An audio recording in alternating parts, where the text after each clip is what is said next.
Amigos, muy buenas noches. Aquí estamos en una edición más de La Tertulia. Esperando pues que la hayan pasado bonito ustedes la noche anterior. Hoy es la noche libre del 25. ¿Y qué dijeron? Que me había quedado sin mi regalo de Navidad.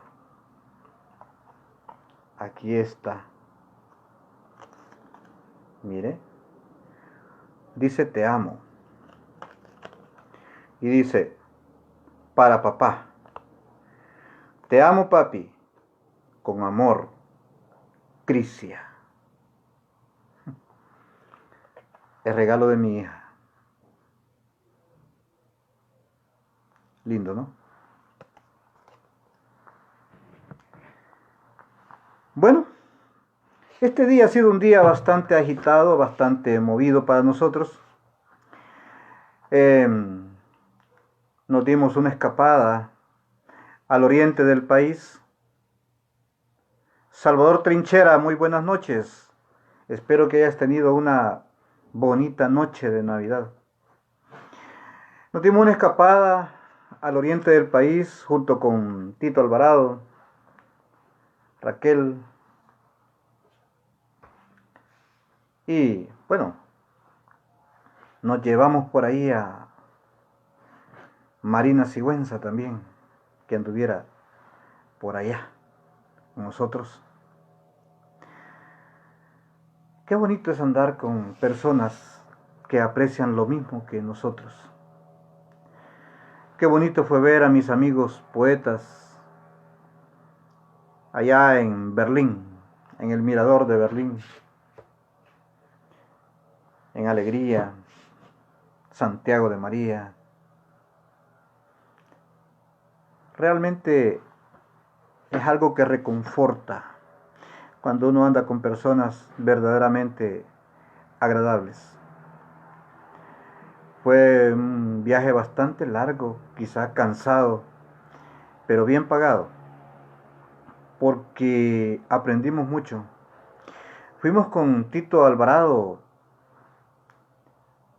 y la señora secretaria del Proyecto Cultural Sur de El Salvador, la poeta Sigüenza, a ver el local en donde va a funcionar próximamente la biblioteca que el Proyecto Cultural Sur está programando en la ciudad de Berlín. Lastimosamente no había nadie en el lugar que nos abriese la puerta, pero sí lo apreciamos y creemos de que es un poco de inversión lo que se necesita para que esa biblioteca funcione ya luego. Vienen otros proyectos en adelante que los vamos a ir compartiendo. Por el momento decirles que fue una muy buena experiencia este día y pues que vamos para adelante, porque de eso se trata. Una de las metas más grandes que tenemos acá en El Salvador es unir a todas las personas, a todos los grupos colectivos literarios, en un solo sentir por rescatar nuestras raíces culturales.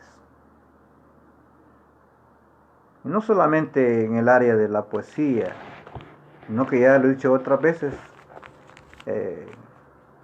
aquí tenemos escultores, pintores, músicos, malabaristas, todo eso es arte. Arte que pues viene encauzado, cada quien en la casilla que le corresponde y aportando lo que le corresponde aportar, va a sumar verdaderamente para que en el país tengamos un resurgir de las artes. Blanca Azucena Flores, qué bueno verla, Blanca, gracias por estar acá. Reciba un abrazo de parte del Proyecto Cultural Sur de El Salvador.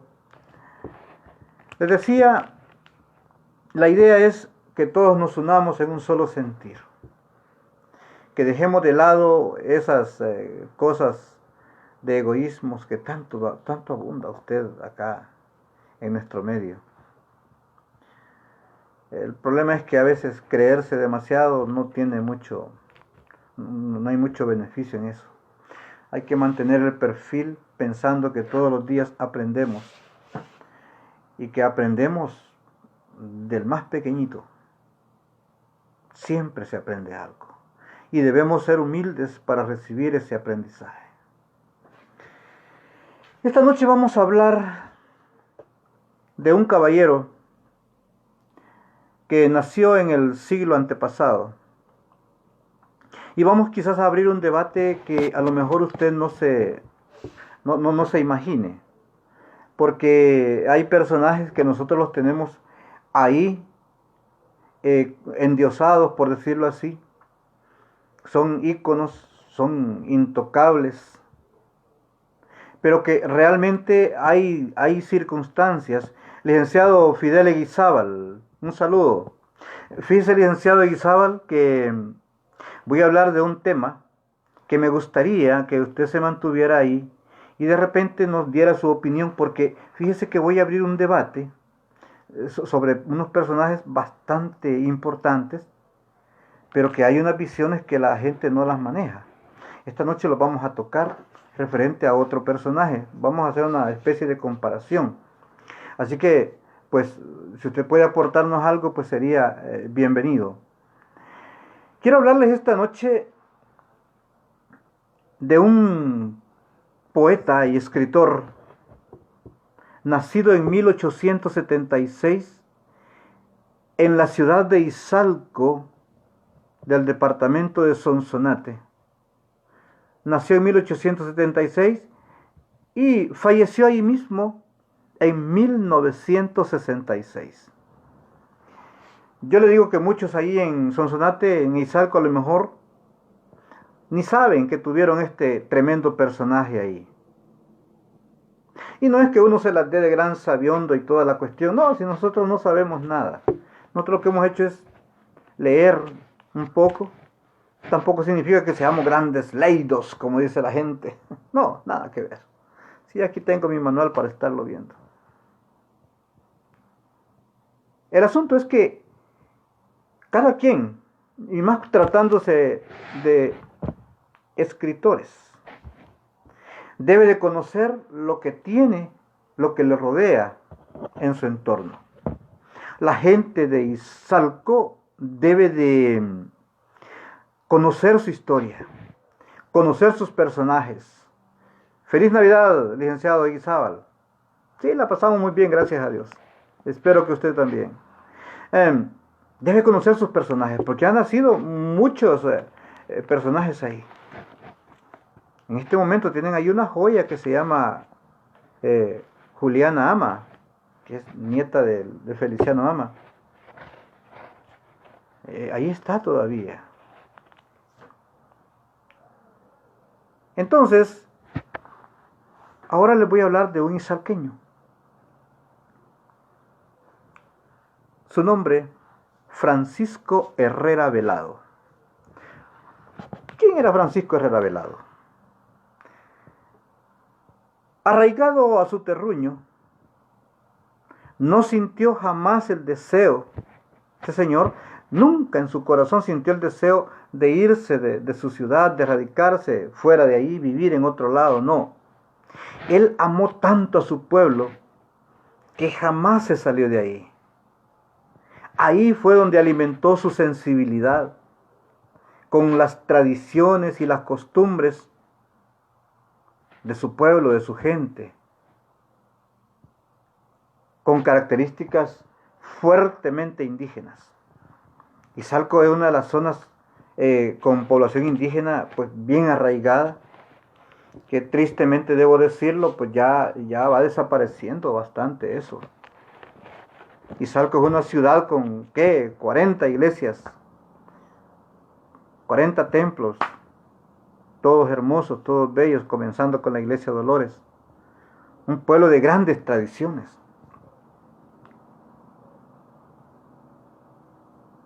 Que debería ser referente cultural en el país, pero referente de verdad. Porque ha tenido este tipo de personajes. Miriam García. Saludos, Miriam García. Entonces, imagínese usted un pueblo con las costumbres de Izalco, un pueblo con tanta historia, un lugar donde, bueno, por cierto, hoy dentro de unos días, en el mes de enero, pues se viene una celebración acerca de los hechos del 32. Esperamos que estar en los llanitos cuando sea la celebración, porque año con año justamente Lidia Juliana Ama se encarga de promover un festival en donde se hace un montón de actividades y donde se toma por tradición chicha, café, chocolate, pero lo más importante, la sopa de chilayo. ¿Quién no ha tomado sopa de chilayo en Izalco? Es un manjar, que se prepara únicamente para esa festividad. La gente encargada de eso pasan todo el año preparándose para que cuando llegue ese día, todo el que llegue pueda tomar su sopa de chilayo. Bueno, a mí tengo el privilegio de que Juliana siempre me invita para las fechas. Ojalá que me invite esta vez también, para tener ese privilegio de ir a tomar la famosa sopa de chilayo, que solo ahí la preparan, solo en Izalco. Bueno, se ha dicho que en sus inicios Francisco Herrera Velado publicó versos modernistas llenos de un romanticismo muy, muy bueno, que posteriormente se definió en su manera de ser peculiar con las costumbres pasadas y presentes, que las daba a conocer tanto en prosa como en verso, con estilo y gracia, con pulcritud, versos castizos. Para ello, pues, acude a la tradición, ocupó la tradición en verso, así como lo hacía Batres Montúfar allá en Nicaragua, perdón, en Guatemala. También incursionó a través de eso mismo en el cuento realista. Ofi Flores, Santa Ana, qué bueno que nos mira. Fíjense que ya estoy con esta tos, de verdad que ya molesta mucho. En el prólogo de Mentiras y Verdades de Herrera Velado, el humorista nicaragüense radicado en Sonsonate sostiene lo siguiente: hay en este libro subjetivismos tan encantadores, travesuras tan bien urdidas, filosofías tan hondas y verdades tan ciertas, que el más intransigente puritano, si aún no está muy hipócrita, ha de calarse las gafas con deleite para saborear sus páginas exquisitamente vivas de intención y de color. Tiene razón el licenciado Izábal, la transculturización y la poca lectura de la historia nuestra hace que la cultura se pierda. ¿Y sabe qué? Hay una cuestión. El problema es que cuando usted se pone a leer escritos antiguos, a tratar de desempolvar la memoria de estas personas, hay quienes no les gusta, fíjese, porque ignoran de que aquí se aprende de verdad.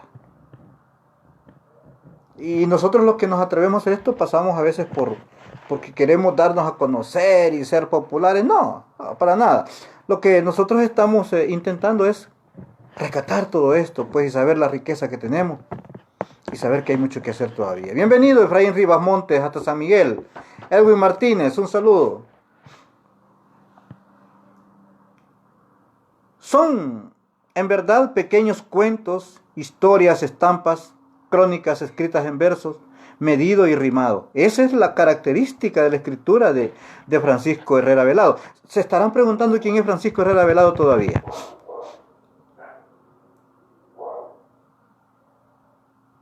Las lecturas de él, las escritos de él, lo supo condimentar con sátira, con mucha ironía, con buen humor, lo que además pues se viene a convertir en un testimonio de la época que le tocó vivir a él.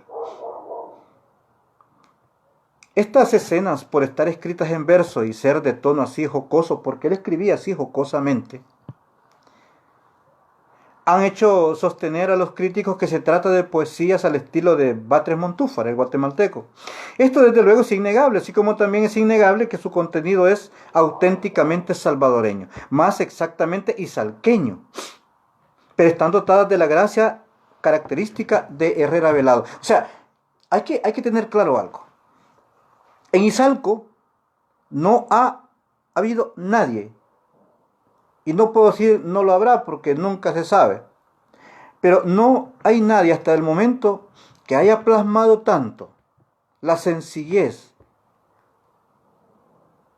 la sinceridad,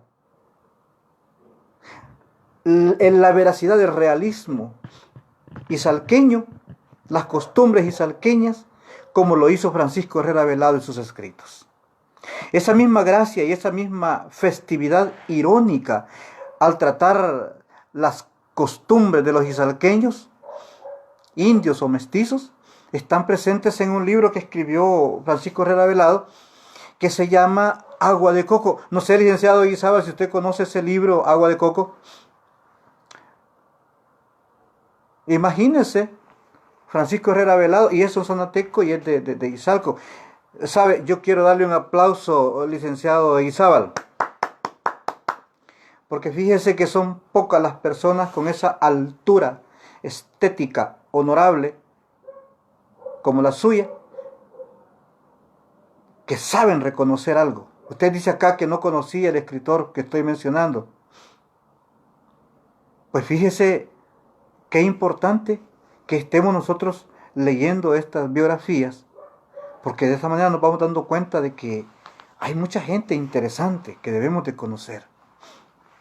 Ojalá y me acompañen todas las tertulias y un día nos veamos por allá y hagamos esta tertulia desde otro lado, ya no sea solo yo, sea usted también acá, conversando con la audiencia.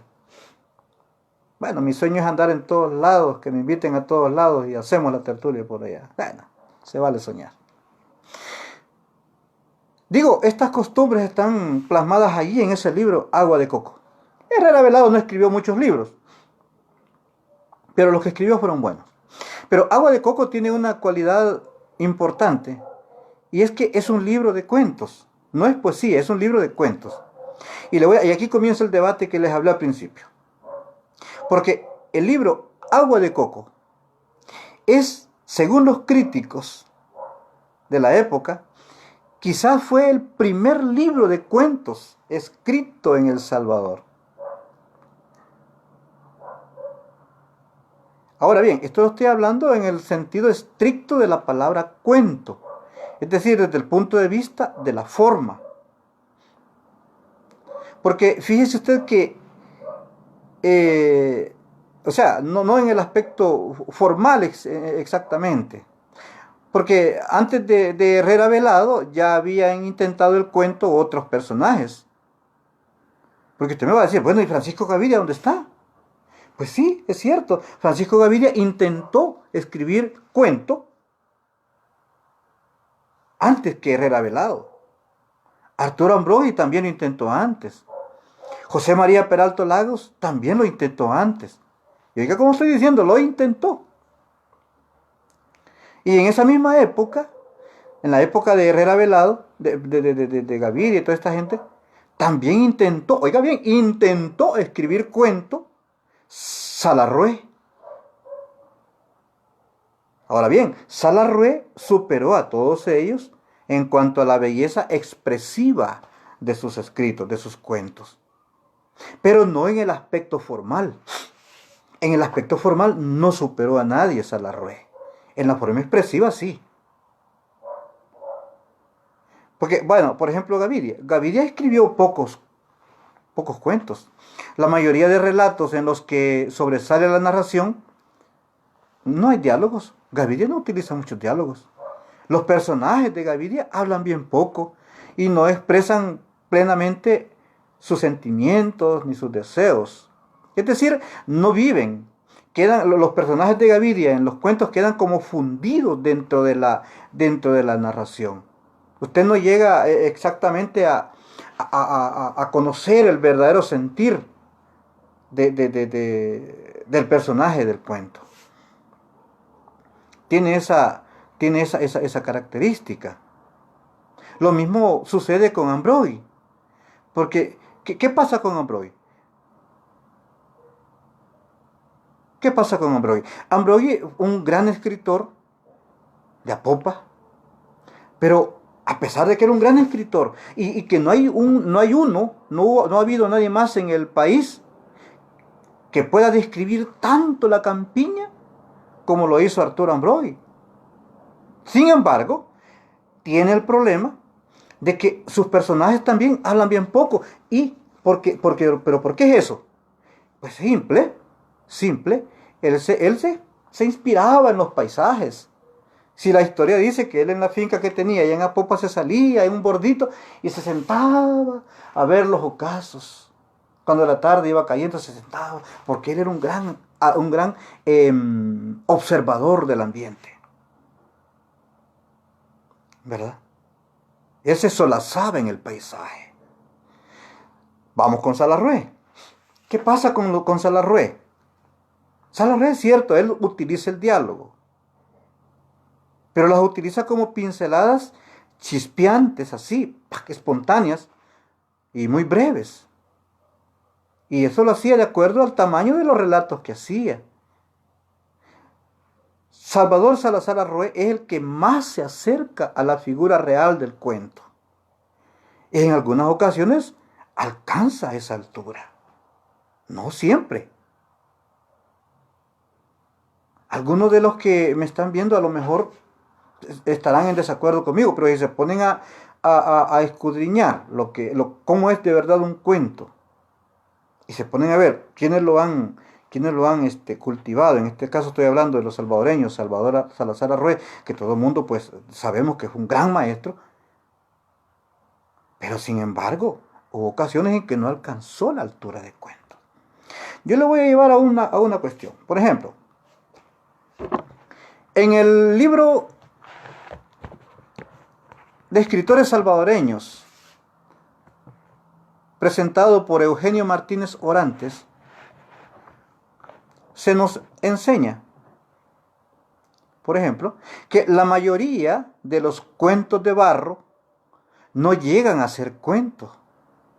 Se quedan en estampas, en muestras, en apuntes, en viñetas folclóricas.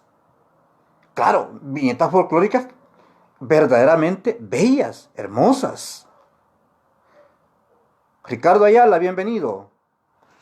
Poeta Marina Sigüenza, bienvenida a este programa.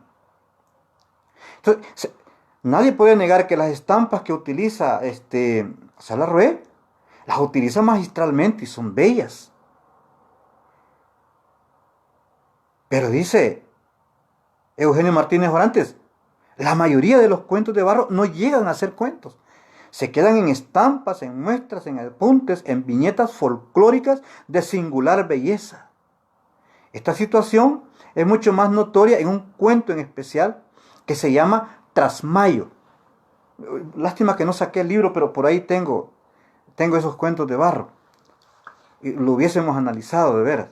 Trasmayo es un cuento donde todo se queda en una pintura, en un paisaje, en una acuarela literaria. Y el escritor no puede alcanzar la altura de sus cuentos de barro a través de ese cuento.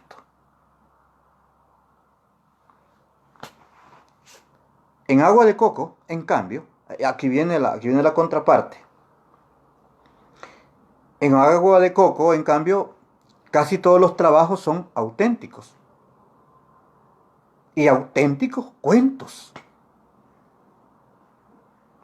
Cuento La Piedra, La Lotería, El Padrastro, Las Naranjas de la Señora Paula y Las Goteras. Aún hasta El Velorio del Gato son verdaderos cuentos. Y todos están embellecidos por la prosa chispeante de humor que siempre hace reír y que siempre deja una lección. Personas que han opinado de Francisco Herrera Velado, por ejemplo, Hugo Lindo, en la revista cultural del número 39, al referirse a Agua de Coco, dijo: es un libro lleno de gracia, de picardía y sabiduría formal. Y David Escobar Galindo dijo: el modernista de Furtivas y de la Torre del Recuerdo tiene hermosos momentos, pero no puede competir. Oiga bien, lo dijo David Escobar Galindo, pero no puede competir con el costumbrista o costumbrismo romántico de Mentiras y Verdades y de Agua de Coco, los dos libros de Francisco Herrera Velado.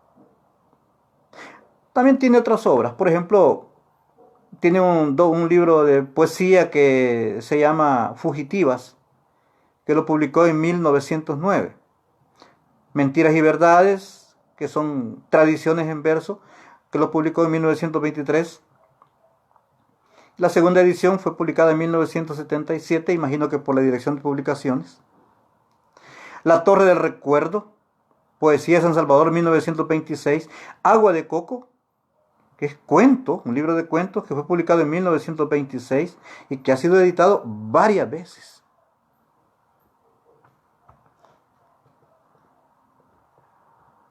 Varias veces. Tiene razón Blanca Azucena, así es exactamente. O sea, si usted se pone a analizar los cuentos de Barro, pues creo que me dará la razón, como en este momento. Muchas gracias. Yo creo que Martínez Orante sí, de verdad estaba bien enchufado en lo que hacía. Vamos a darle una pequeña muestra de lo que estamos hablando en cuanto al al estilo de cuento de Francisco Herrera Velado, lo que es un verdadero cuento. Oiga bien, no estamos desmeritando a nadie, sino que simplemente diciendo que este señor, que nadie conoce casi, izalqueño, de verdad era cuentista. Y mire que aquí El Salvador ha tenido buenos cuentistas, comenzando por Álvaro Menéndez Leal, un cuentista terrible. Pero hoy vamos a conocer un cuento del desconocido Francisco Herrera Velado, del grande Francisco Herrera Velado.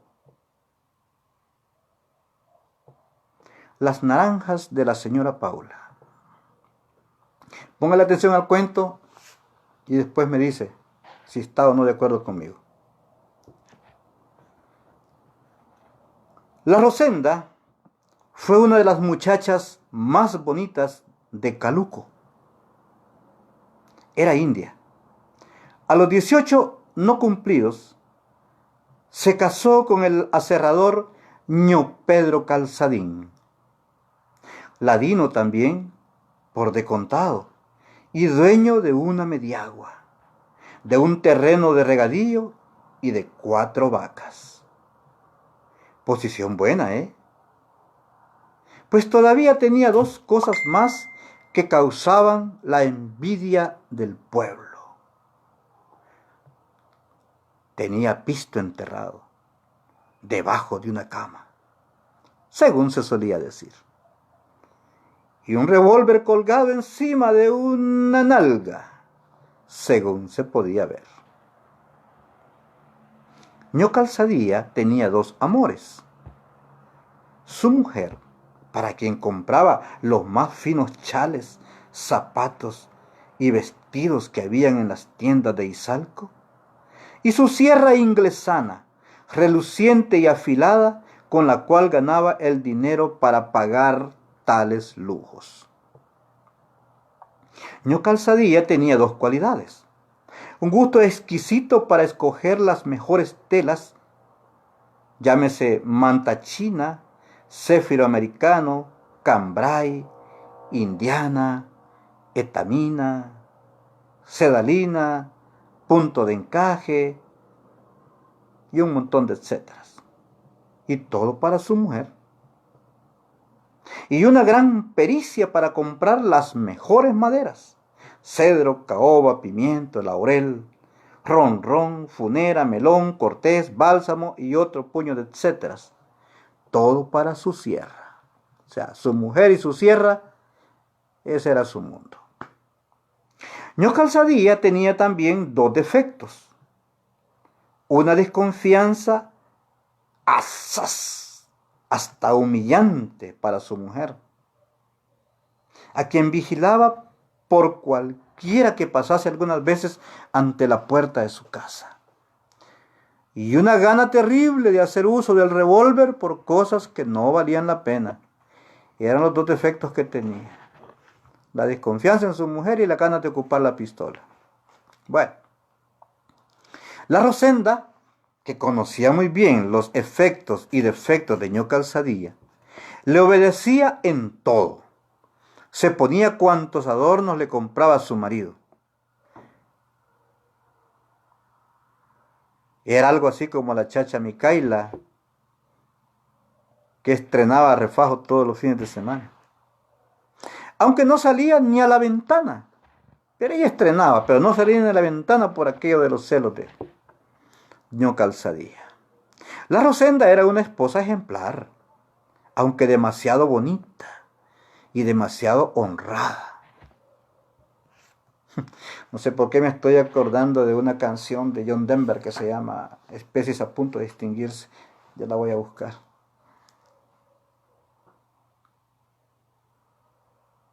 Decime, Chenda, ¿por qué no te habéis estrenado el terno? ¿Cuál? El terno azul de camisa y nagua que te traje. Es que lo quiero para ir a misa el domingo. Ya ves que no. Yo no gasto la plata para que los bayuncos del pueblo se den gusto viéndote. Me cuadra que te vistas para mí solito. Bueno, me lo pondré a la noche. Sí, así te quiero, chulita. Entonces encenderé el quinqué para mirarte mejor. ¿Que Ño Calzadilla era un tirano, me decía? ¿Me decís? Tal vez. Yo nunca he sido casado y no puedo contestaros.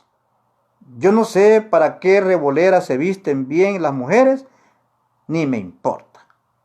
Lo que yo sé es que con la moda actual, vestidas o no vestidas, se ven lo mismo, lindísimas. Y sé también que si todos los maridos fueran como Ño Calzadilla, padeceríamos mucho los solteros, porque nunca veríamos trajes bellos en la calle. Y no sé más.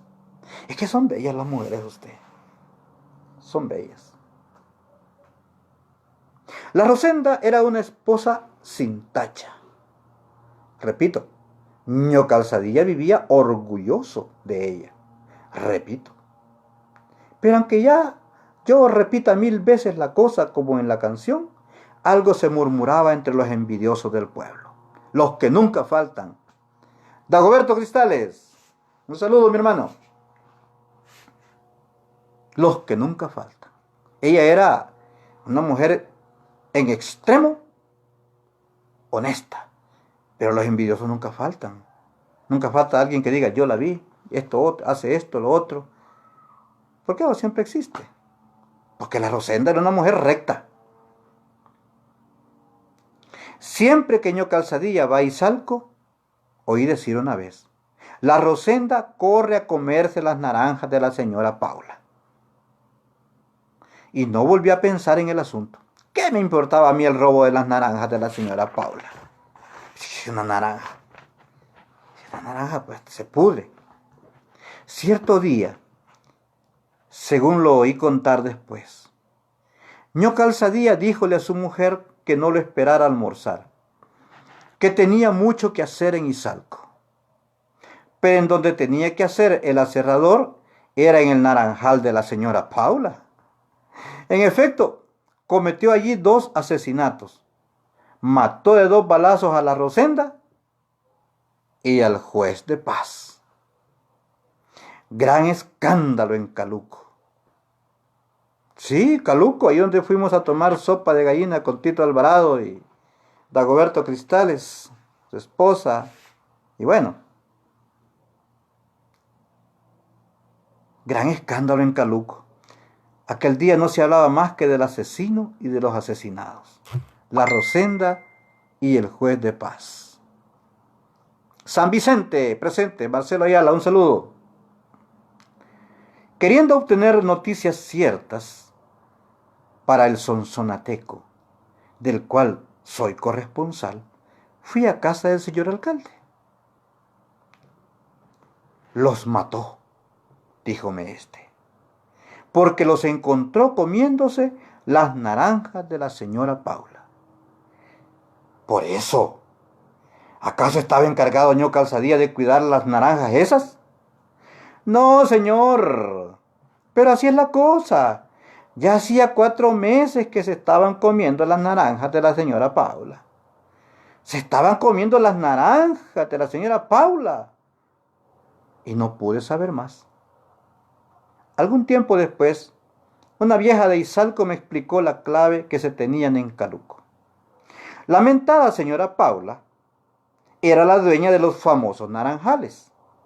Dueña es un decir, porque el pueblo había hecho de ellos una especie de campos elíseos. Era una vieja costumbre entre los mozos y las mozas, o sea, los muchachos y las muchachas, que deseaban quebrantar alguno de los mandamientos. Ya sabían a dónde ir, a comerse las naranjas de la señora Paula. Pero también iban allá, aunque raras veces, por suerte, otros importunos que tenían hambre y sed de justicia. Eran aquellos maridos que poníanse como todos los diablos cuando sabían que sus mujeres estaban comiendo las naranjas de la señora Paula.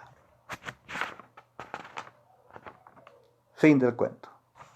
Alberto Rivas Bonilla, 1876-1966.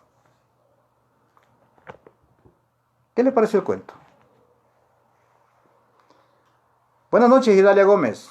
Placer saludarle. ¿Qué le pareció el cuento? A mí me parece excelente. Creo que así deben de ser los cuentos. Francisco Herrera Velado. Hemos hablado de él esta noche. Creo que poco a poco vamos a ir descubriendo algunos secretos de nuestros escritores. Ya tenemos en línea a Alberto Rivas Bonilla, a Raúl Contreras y a muchos más. Raúl Contreras es todo un personaje. Todos lo vamos a ir descubriendo en esta tertulia, que procuraremos que sean todos los días al menos 45 minutos en los que ustedes me den la oportunidad de compartir un poco de lo que todos debemos de conocer de nuestros escritores salvadoreños. Esto fue la tertulia con Tony Alemán. Pasen buenas noches.